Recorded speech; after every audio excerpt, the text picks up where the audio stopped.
Yo les pido por favor que vayan conmigo al Evangelio de Marcos, capítulo 3. Marcos, capítulo 3. Y vamos a leer a partir del versículo 20 hasta el final del capítulo. Dice así la palabra del Señor: se agolpó de nuevo la gente, de modo que ellos ni aún podían comer pan. Cuando lo oyeron los suyos, vinieron para prenderle, porque decían: está fuera de sí. Pero los escribas que habían venido de Jerusalén decían que tenía a Beelzebú y que por el príncipe de los demonios echaba fuera a los demonios. Y habiéndolos llamado, les decía en parábolas: ¿cómo puede Satanás echar fuera a Satanás? Si un reino está dividido contra sí mismo, tal reino no puede permanecer. Y si una casa está dividida contra sí misma, tal casa no puede permanecer. Y si Satanás se levanta contra sí mismo y se divide, no puede permanecer, sino que ha llegado su fin. Ninguno puede entrar en la casa de un hombre fuerte y saquear sus bienes si antes no le ata, y entonces podrá saquear su casa. De cierto os digo que todos los pecados serán perdonados a los hijos de los hombres, y las blasfemias cualesquiera que sean.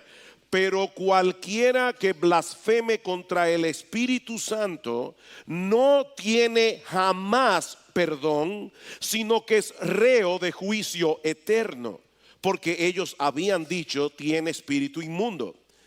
Vienen después sus hermanos y su madre, y quedándose afuera enviaron a llamarle.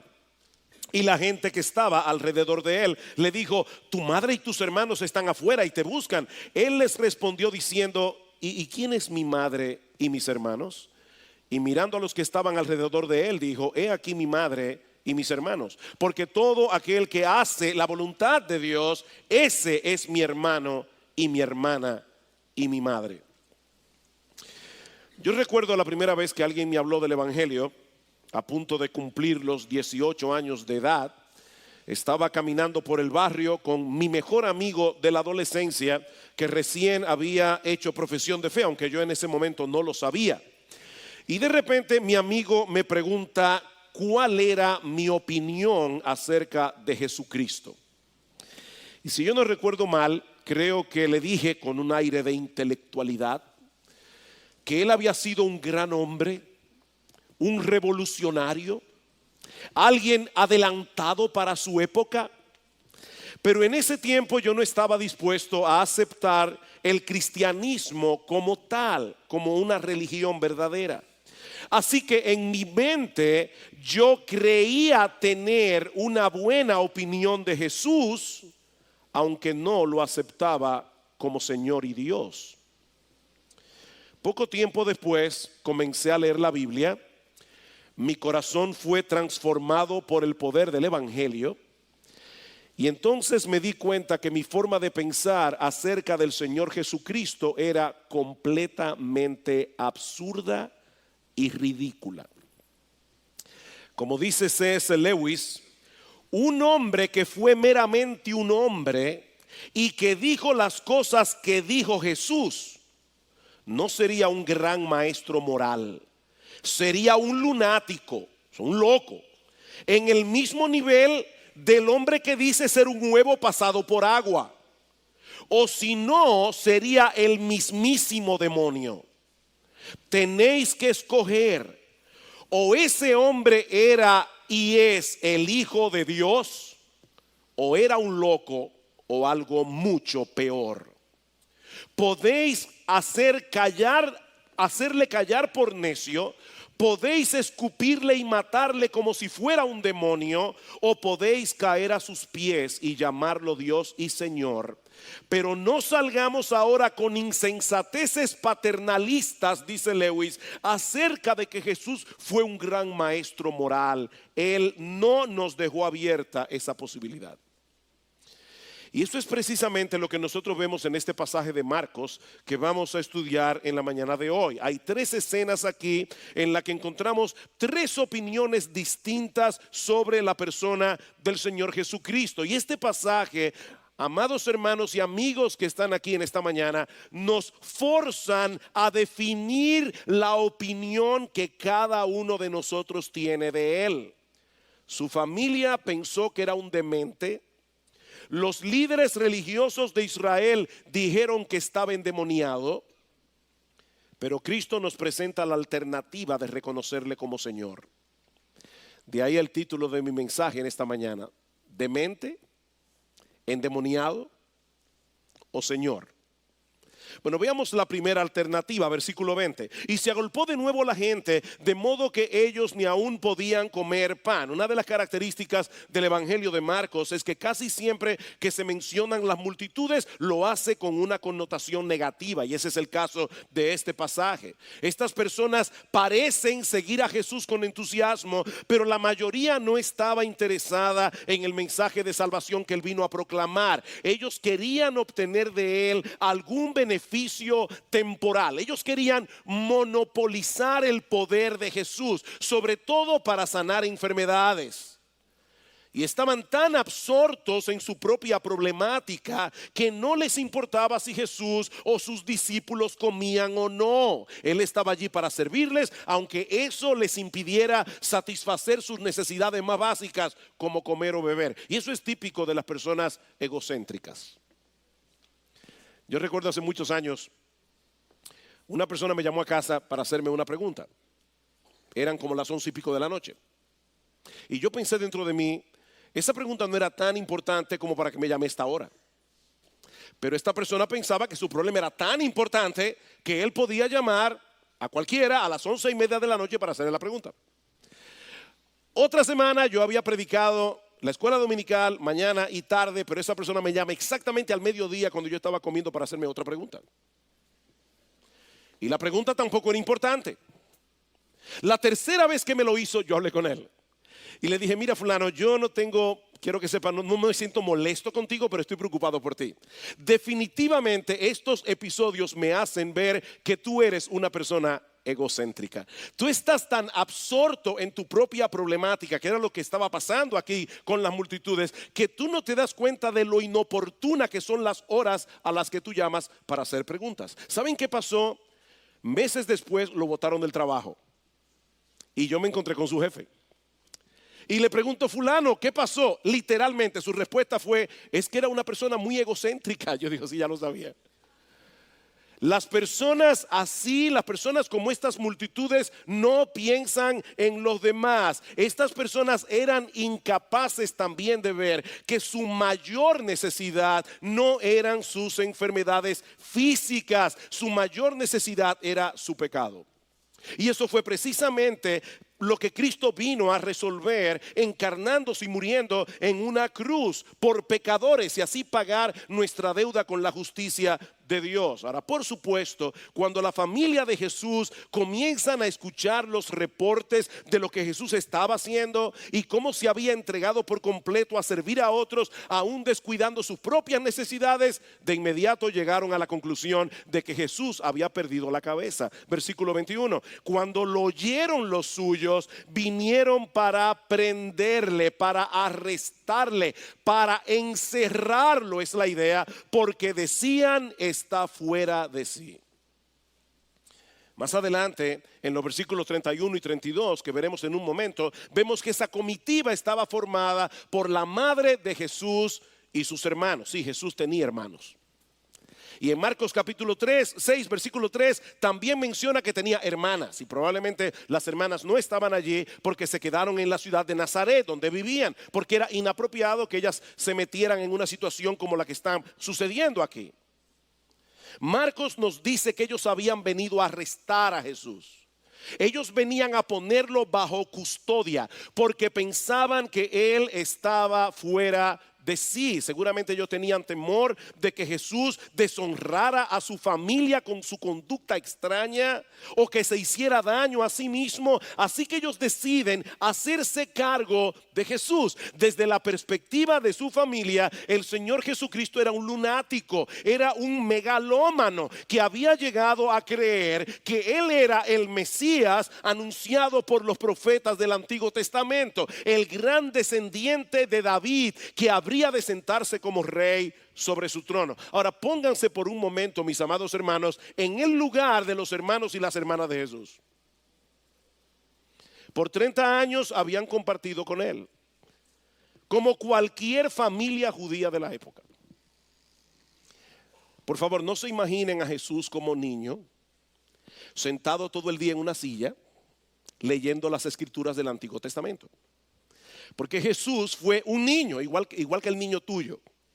Excepto que él no tenía pecado. Jesús probablemente jugó trúcamelo y jugó al escondido y a la latica con sus hermanos. Yo no sé si esos juegos existían, ¿verdad?, en Israel, pero el punto es que Jesús era un niño como cualquier niño, excepto que él no tenía pecado, porque él era Dios encarnado. Hay un himno que dice: oh aldehuela de Belén, afortunada tú, que tuviste en tu seno al Salvador. Y en un momento dado dice que en el pesebre las vacas mugiendo despiertan al Señor, pero no llora el niño porque es puro amor. Eso es mentira.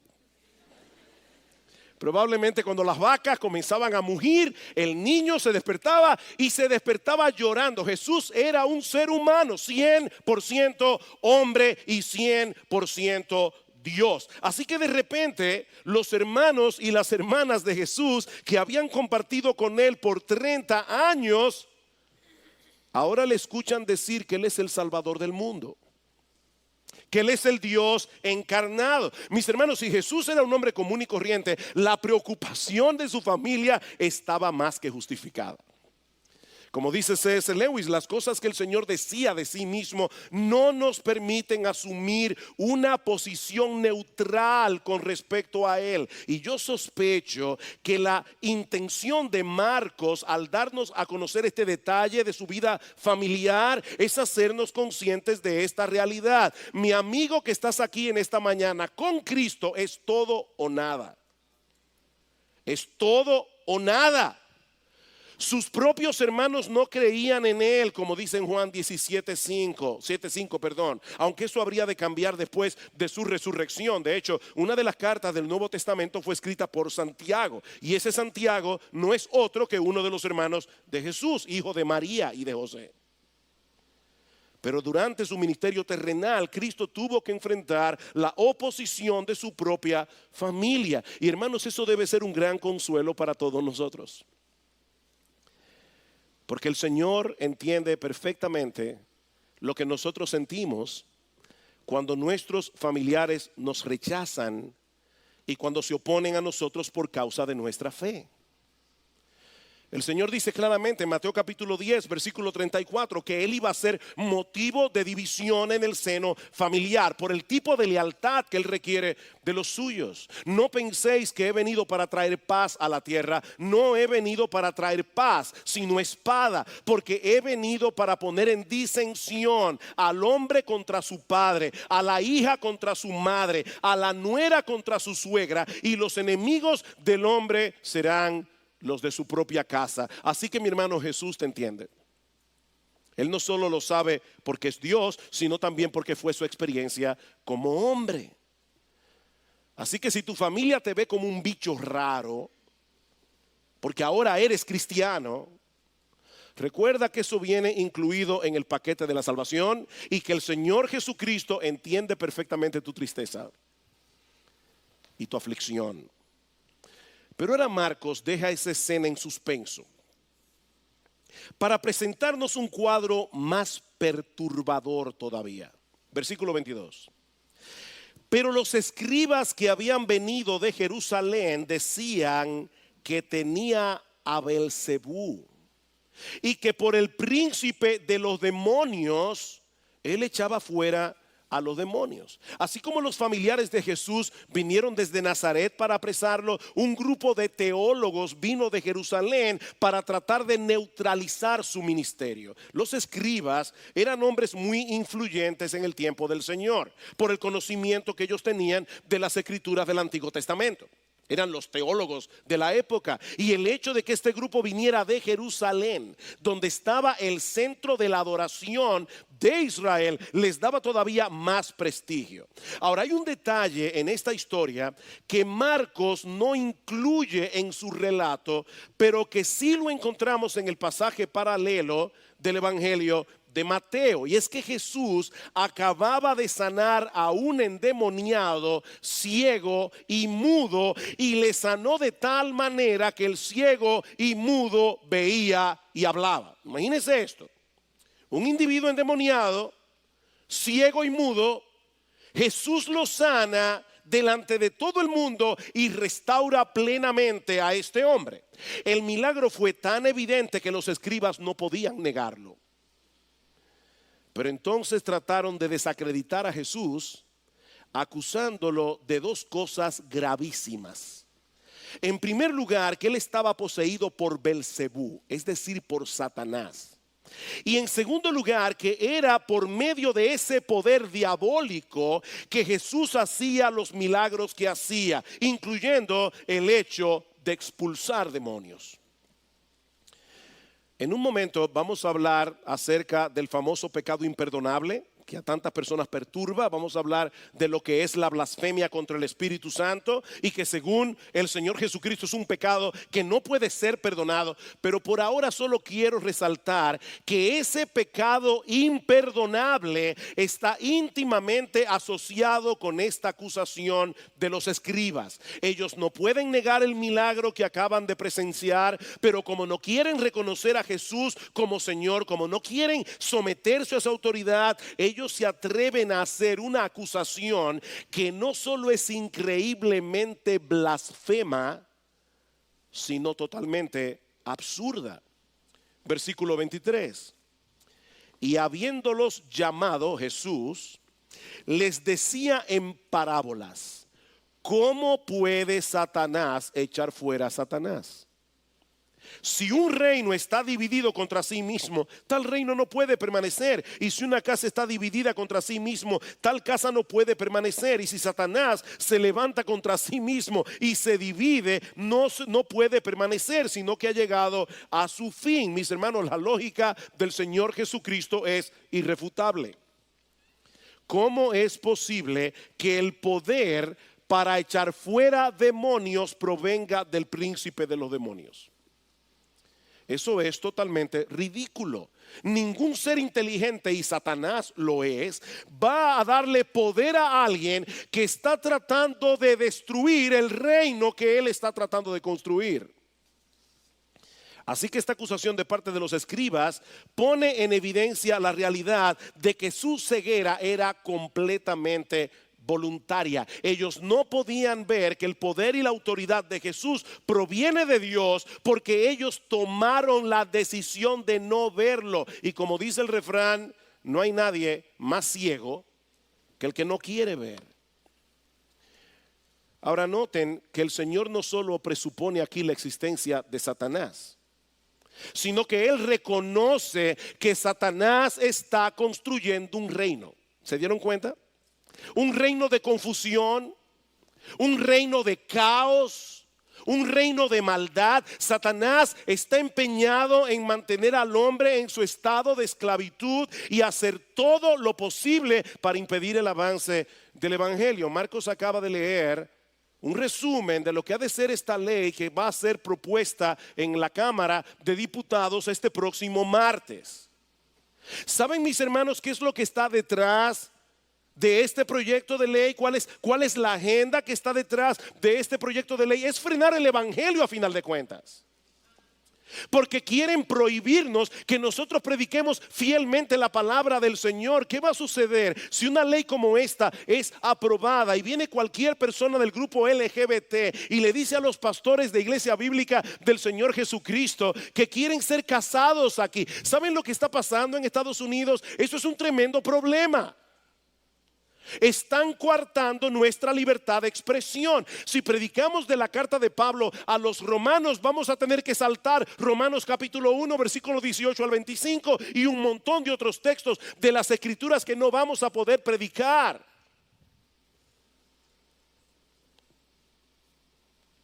Y eso, mis hermanos, proyectos como esos no se escriben a tontas y a locas. Aunque ellos no lo saben, Satanás está detrás de esa iniciativa. Él está tratando de construir su reino. Así que en vez de levantarse contra sí mismo y poner su reino en peligro, él está más bien defendiendo sus murallas a como dé lugar. Si fuera por Satanás, su dominio sobre los hombres nunca tendría fin. Pero, gloria al Señor, que el diablo no tiene la última palabra. Gloria al Señor, que Él no puede ir por encima del poder de uno que es más fuerte que Él. Versículo 27. Ninguno puede entrar en la casa de un hombre fuerte y saquear sus bienes si antes no le ata, y entonces podrá saquear su casa. Alguien ha dicho que este es uno de los pasajes más esperanzadores de las Escrituras. Satanás es el hombre fuerte que tiene a un montón de seres humanos cautivos en su reino de pecado. Pero el Señor Jesucristo se está presentando aquí como aquel que ha invadido la casa del hombre fuerte para atarle y saquear sus bienes. ¿Cuándo entró Jesús en la casa del hombre fuerte? Cuando se hizo hombre. Jesús se encarnó, el Hijo de Dios se hizo hombre y penetró en la ciudadela de Satanás. Y luego le ató a través de su muerte y de su resurrección. De tal manera que ahora nuestro bendito, glorioso, majestuoso Señor y Salvador Jesucristo puede tomar de ese reino a todos los que Él quiere tomar. Mis hermanos, nuestro bendito Señor y Salvador Jesucristo es mucho más fuerte que el hombre fuerte. Él venció cada una de sus tentaciones en el monte de la tentación y luego fue a la cruz del Calvario para hacer posible la liberación de millones de cautivos. Así que lo que parecía una terrible derrota para el Hijo de Dios fue en realidad una victoria aplastante contra el imperio del mal. Es por eso que Pablo dice en Colosenses capítulo 1, versículo 12, que los creyentes debemos con gozo dar gracias al Padre que nos ha librado del reino de las tinieblas y nos ha trasladado al reino de su amado Hijo, en quien tenemos redención, en quien tenemos liberación por su sangre, el perdón de pecados. Nosotros tenemos libertad por medio de su muerte. Jesucristo venció en debilidad, muriendo en la cruz para luego reinar en poder al resucitar de entre los muertos. En Juan capítulo 12, unas horas antes de la crucifixión, escuchen lo que dice el Señor en el versículo 31. Ahora es el juicio de este mundo. Ahora el príncipe de este mundo será echado fuera. Y si yo fuere levantado de la tierra, a todos atraeré a mí mismo. Y decía esto dando a entender de qué muerte iba a morir. Lo que pareció una derrota para Jesús fue en realidad una aplastante victoria. Y mi amado hermano, mi amada hermana, si tú eres creyente, tú disfrutas ahora de la victoria de Jesús. El hombre más fuerte está al lado tuyo para darte la gracia que necesitas en tu lucha contra el pecado que todavía mora en ti. Así que mi hermano, no hay razón alguna para vivir en derrota y en temor. No hay razón. Que presenten todos los proyectos de ley que ellos quieran presentar. Nosotros en esta guerra estamos del lado del vencedor. Estamos del lado del vencedor. Nuestro bendito Señor y Salvador Jesucristo, que vino a deshacer las obras del diablo, como dice en Primera de Juan capítulo 3 versículo 8. De manera que el poder que Jesús demostró sobre los demonios al echarlos fuera durante su ministerio terrenal no era más que un preámbulo de su victoria final sobre todos los poderes de las tinieblas. Y esa victoria final será sellada para siempre cuando nuestro Señor Jesucristo regrese en gloria. Pero la acusación de los escribas no solo era ridícula y blasfema, era sumamente peligrosa. Versículo 28. De cierto os digo que todos los pecados serán perdonados a los hijos de los hombres, y las blasfemias cualesquiera que sean, pero cualquiera que blasfeme contra el Espíritu Santo no tiene jamás perdón, sino que es reo de juicio eterno. porque ellos habían dicho tiene espíritu inmundo. Miren, mis hermanos, este es uno de los textos que más perturbación ha causado en la mente de muchos cristianos que se preguntan atormentados si acaso alguna vez han cometido este pecado imperdonable de que el Señor habla aquí. Ahora, antes de pasar a considerar el significado de estas terribles palabras, hermanos, yo no quisiera que pasaran por alto la sorprendente declaración del versículo 28, porque es en el marco de esta declaración que Jesús menciona el pecado imperdonable. Escuchen otra vez: todos los pecados serán perdonados a los hijos de los hombres, y las blasfemias, cualesquiera que sean. Nuestro Dios está dispuesto a perdonar cualquier persona que venga a Cristo en arrepentimiento y fe, sin importar los pecados que haya cometido a lo largo de su vida, sin importar cuántas veces hayan blasfemado su nombre. Eso es lo que Jesús está diciendo aquí. La palabra blasfemia significa hablar maliciosamente o decir cosas injuriosas contra alguien. Y cuando la blasfemia es contra Dios, implica usar palabras hostiles, palabras despectivas en su contra. Blasfemar a Dios es pisotear su honor, es pisotear su gloria con nuestro hablar. Pero mis hermanos, la bondad y la misericordia de Dios es tan amplia que si una persona se arrepiente, Él está dispuesto a perdonarlo aunque haya blasfemado su santo y bendito nombre. Increíble. Mis hermanos, dentro del pueblo de Dios, nosotros encontramos personas que han cometido los pecados más horribles, los pecados más abominables que podemos imaginar, porque su perdón no tiene límites. El perdón de Dios no tiene límites. Escribiendo a los hermanos de Corinto, en 1 Corintios capítulo 6, versículo 9, dice Pablo: ¿no sabéis que los injustos no heredarán el reino de Dios? No erréis, ni los fornicarios, ni los idólatras, ni los adúlteros, ni los afeminados, ni los que se echan con varones, ni los ladrones, ni los avaros, ni los borrachos, ni los maldicientes, ni los estafadores heredarán el reino de Dios. Pero ahora escuchen: y esto erais algunos, mas ya habéis sido lavados, ya habéis sido santificados, ya habéis sido justificados en el nombre del Señor Jesús y por el Espíritu de nuestro Dios. Mis hermanos, dentro de la membresía de la iglesia en Corinto había un catálogo muy variado de pecadores perdonados por la gracia de Dios. Así de abundante es la misericordia y la compasión de nuestro Señor. Pensemos por un momento en el apóstol Pablo, el hombre que escribió por lo menos 13 de los 27 libros que componen el Nuevo Testamento, porque no sabemos si él es el autor de la carta a los hebreos. Pero ¿quién era Pablo antes de conocer al Señor? Escuchen un poquito de su testimonio en el capítulo 26 del libro de Hechos. Yo ciertamente había creído mi deber hacer muchas cosas contra el nombre de Jesús de Nazaret. Pablo lo veía como un deber religioso. Yo encerré en cárceles a muchos de los santos, y cuando los mataron yo di mi voto, como en el caso de Esteban, y muchas veces castigándolos en todas las sinagogas los forcé a blasfemar. Imagínense al gran apóstol Pablo en su vida pasada golpeando y torturando a cristianos hasta que maldigan el nombre de Jesús. Ese era Pablo.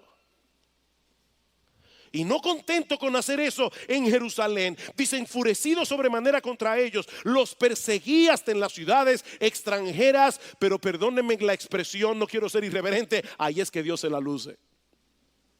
Precisamente Pablo iba camino a Damasco y se le aparece Jesús y le dice: Saulo, Saulo, ¿por qué me persigues? ¿Quién eres, Señor? Yo soy Jesús, A quien tú persigues, Pablo, te estás haciendo daño a ti mismo. Dura cosa es dar coces contra el aguijón. Pablo era un celoso y ferviente perseguidor de la iglesia. Él odiaba a Cristo con todas las fibras de su ser, pero no solo fue perdonado, sino que Jesús lo escogió para ser uno de sus apóstoles. El Señor es bueno y misericordioso, grande en misericordia para con todo lo que le invocan, como dice el Salmo 86, versículo 5. Mi amigo, no importa la clase de pecado que tú hayas cometido en tu vida, Dios está dispuesto a perdonarte si vienes a Cristo en arrepentimiento y fe. Pero cuidado, hay un pecado que nunca será perdonado, y es la blasfemia contra el Espíritu Santo. Versículo 29, cualquiera que blasfeme contra el Espíritu Santo no tiene jamás perdón.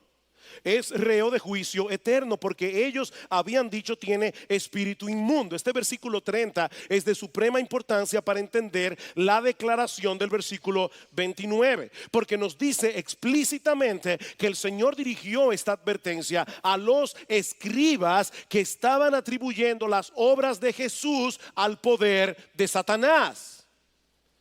Esta era una blasfemia contra el Espíritu Santo, porque todas las obras que Jesús llevó a cabo durante su ministerio las hizo en el poder del Espíritu. Ahora recuerden que los escribas tenían mucho conocimiento de las Escrituras, y que en esta ocasión ellos habían sido testigos de una obra milagrosa que evidentemente había sido llevada a cabo por el poder de Dios. En otras palabras, estos hombres no hablaban en ignorancia. Ellos maldecían y blasfemaban contra el Espíritu Santo con una plena conciencia de lo que estaban haciendo. Ellos decidieron ir en contra de toda evidencia para no dar su brazo a torcer, llegando al colmo de atribuirle al poder de Satanás lo que obviamente había sido hecho por el poder del Espíritu a través de la persona de Jesús. Y el texto da a entender que esto era algo que ellos estaban haciendo reiteradamente. Cuando Marcos dice en el versículo 22 que los escribas que habían venido de Jerusalén decían que Jesús estaba haciendo todo eso por el poder de Satanás, el verbo que se usa allí se encuentra en el griego en tiempo imperfecto. ¿Y eso qué significa? Que es algo que ellos hacían de manera continua. No fue un evento. Era una actitud que ellos habían asumido. Estos hombres estaban acusando continuamente al Señor de actuar por el poder de Satanás, de manera que ellos estaban continuamente blasfemando contra el Espíritu Santo. Ahora, ¿saben qué es lo terrible de este pecado? Que Cristo dice: la blasfemia contra el Padre puede ser perdonada, la blasfemia contra el Hijo puede ser perdonada, pero no la blasfemia contra el Espíritu Santo. Lo terrible de este pecado es que coloca al hombre en una condición en la que ya es imposible arrepentirse, porque es precisamente el Espíritu Santo el que abre los ojos del pecador y el que produce arrepentimiento y fe en el corazón del hombre. De manera que cuando un individuo decide ir en contra de toda evidencia y endurecer continua y voluntariamente su corazón contra la obra del Espíritu, atribuyéndola a poderes demoníacos, esa persona está cerrando toda posibilidad de experimentar el arrepentimiento, sin el cual la salvación es imposible para cualquiera. John Piper dice: el pecado imperdonable de la blasfemia contra el Espíritu Santo es un acto de resistencia en el que se menosprecia al Espíritu Santo tan gravemente que Él se retira para siempre con su poder de convicción, para que ese pecador nunca sea capaz de arrepentirse y ser perdonado. Esa persona se cierra toda la puerta de la salvación para siempre. De manera, mi hermano o amigo que estás aquí en esta mañana, si tú estás angustiado por la posibilidad de haber cometido ese pecado, esa angustia es una clara señal de que no lo has cometido. Las personas que han llegado a la condición de la que Cristo habla aquí han perdido toda sensibilidad espiritual. Son personas que se han colocado a sí mismas en la posición en la que el Espíritu ya no convence nunca más de pecado. Sin embargo, esta advertencia debe ser tomada muy en serio por todos aquellos que escuchan regularmente el Evangelio, por todos aquellos que continuamente rechazan el llamado del Espíritu al arrepentimiento y a la fe a través de la predicación de la palabra. ¿Saben por qué? Porque puede llegar el momento en que traspasen una línea en la que ya no haya vuelta atrás y pierdan toda sensibilidad a la obra del Espíritu. Esto es serio. Esto es serio. Pero este pasaje no concluye ahí. Marcos agrupó estas historias de tal manera que al final nos deja una nota de esperanza. Los familiares de Jesús pensaban que él estaba loco. Los escribas lo acusaron de ser un endemoniado. Pero dentro de la multitud había un grupo de personas que por la gracia y la misericordia de Dios habían reconocido a Cristo como el Señor de sus vidas. Versículo 31. Vienen después sus hermanos y su madre, y quedándose afuera enviaron a llamarle, y la gente que estaba sentada alrededor de él le dijo: tu madre y tus hermanos están afuera y te buscan. Él les respondió diciendo: ¿quién es mi madre y mis hermanos? Y mirando a los que estaban sentados alrededor de él, dijo: he aquí mi madre y mis hermanos. Porque todo aquel que hace la voluntad de Dios, ese es mi hermano y mi hermana y mi madre. Marcos vuelve a retomar la historia donde la había dejado en el versículo 21. ¿Recuerdan cuando los familiares de Jesús vinieron a buscarlo para prenderlo? Obviamente ellos se quedan fuera de la casa y lo mandan a llamar a través de las personas que están a su alrededor. Ser una cadena de información hasta que la información llega a Jesús.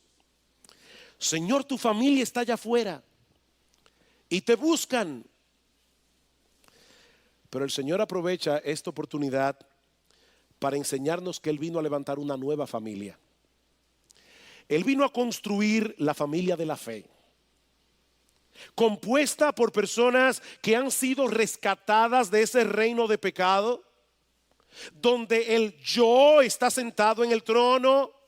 Personas que ahora encuentran gozo y deleite en hacer la voluntad de Dios. Dice Cristo: esos son mis verdaderos hermanos y mis verdaderas hermanas. Ahora noten, hermanos, que Jesús no está diciendo aquí que la forma de llegar a ser parte de la familia de Dios es obedeciendo la voluntad de su Padre. No. Es a través de la fe y el arrepentimiento que venimos a formar parte del reino de Dios. ¿Recuerdan ustedes cuando empezamos a estudiar el Evangelio de Marcos, capítulo 1, versículo 14, cómo Cristo comenzó predicando en Galilea el Evangelio del reino de Dios, diciendo: el tiempo se ha cumplido, el reino de Dios se ha acercado, arrepentíos y creed en el Evangelio? Esa es la demanda para entrar en el reino de Dios, no la obediencia. Lo que Cristo nos enseña en este pasaje es que la evidencia de que una persona realmente se ha arrepentido y ha creído en Él es el hecho de que ahora hace la voluntad de Dios, no perfectamente, pero sí sinceramente. ¿Cómo una persona puede decir yo me he arrepentido, que significa dar vuelta atrás a tu vida de pecado y seguir viviendo en pecado?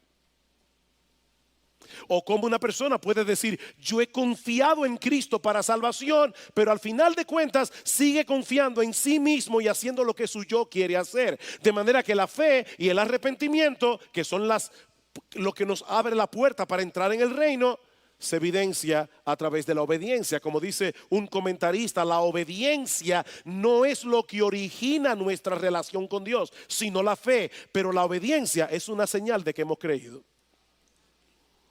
O como dice Tim Keller, el hijo de familia no obedece para ser amado y aceptado. Él obedece porque él ya ha sido amado y aceptado. Así que mi hermano amado, mi hermana querida, si tú has venido delante de Dios en arrepentimiento y fe, confiando únicamente en Cristo para el perdón de tus pecados, de manera que ahora encuentras deleite y gozo en hacer la voluntad de Dios en vez de hacer tu voluntad, entonces eres parte de esa nueva familia de la que el Señor nos habla en este pasaje. El Dios del cielo es tu Padre, Jesús es tu hermano y el Espíritu Santo es tu consolador y ayudador permanente. Y todo eso únicamente por gracia, por medio de la fe. He aquí entonces las tres alternativas que este pasaje pone delante de nosotros en esta mañana con respecto a Jesús. Si tomamos en serio las cosas que él decía de sí mismo, tenemos que estar de acuerdo con las palabras de C.S. Lewis que citábamos en la introducción de este mensaje. Podéis hacerle callar por necio, podéis escupirle y matarle como si fuera un demonio, o podéis caer a sus pies y llamarle Señor y Dios. Pero no salgamos ahora con insensateces paternalistas, dice Lewis, acerca de que Jesús fue un gran maestro moral, porque Él no nos dejó abierta esa posibilidad. Y ahora yo te pregunto, ¿qué tú vas a hacer con Jesús a la luz de esta realidad? Porque no hacer nada es hacer algo. Si no estás dispuesto a postrarte ante Él como el Señor de tu vida, te pregunto, ¿es porque estás de acuerdo con los familiares de Jesús que durante su ministerio terrenal dijeron que Él estaba loco? ¿Eso es lo que tú piensas de Jesús? O tal vez en tu corazón te atreves a acusarle de ser un endemoniado, como hicieron los escribas. Mi amigo, ¿qué vas a hacer con Jesús? Porque la neutralidad con Él es imposible. No se puede ser neutral con Jesús. De hecho, Él mismo dijo en una ocasión, el que no es conmigo está contra mí. Solo hay dos posibilidades. El que no está conmigo está contra mí. Un hombre que dice ser la segunda persona de la Trinidad, que vino a morir en una cruz para salvar a pecadores, o se rechaza completamente o se abraza de todo corazón. No hay alternativa. El problema es que acusar a Jesús de ser un demente, o peor aún, un endemoniado, es la cosa más absurda, aparte de la más blasfema, que un ser humano puede hacer. Un hombre en una condición mental o espiritual como la que se muestra aquí, que los familiares creían de Jesús y los escribas creían de Jesús, no habría podido hacer y decir lo que Jesús dijo e hizo. Y su tumba vacía permanece como una evidencia poderosa de la veracidad de sus palabras. Cristo murió en una cruz y se levantó de la tumba al tercer día.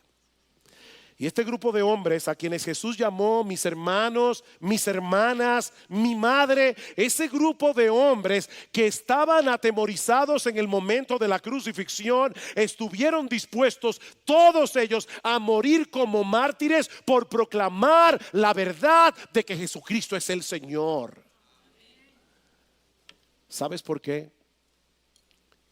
Porque le vieron resucitar de los muertos. Mi amigo, ¿qué vas a hacer con Jesús? Yo te ruego que no abandones este lugar en pie de guerra contra el Señor y Salvador Jesucristo, cuando Él te está dando hoy la oportunidad de encontrar en Él el perdón de todos tus pecados y de todas tus blasfemias, para ser aceptado hoy en la familia de la fe. Ven a Cristo. Pídele que cambie tu corazón. Pídele que perdone tus pecados. Sométete a su señorío y serás salvo.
heart of winter's night.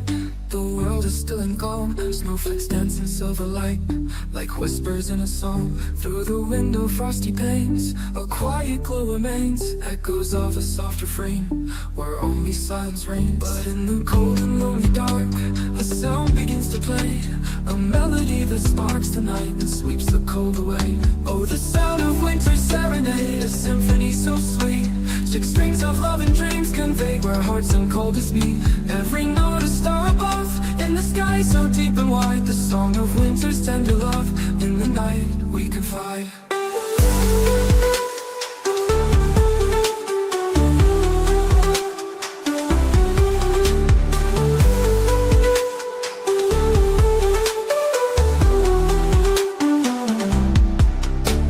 Upon the old guitar, fingers soft and warm, playing through the quiet stars, a shelter.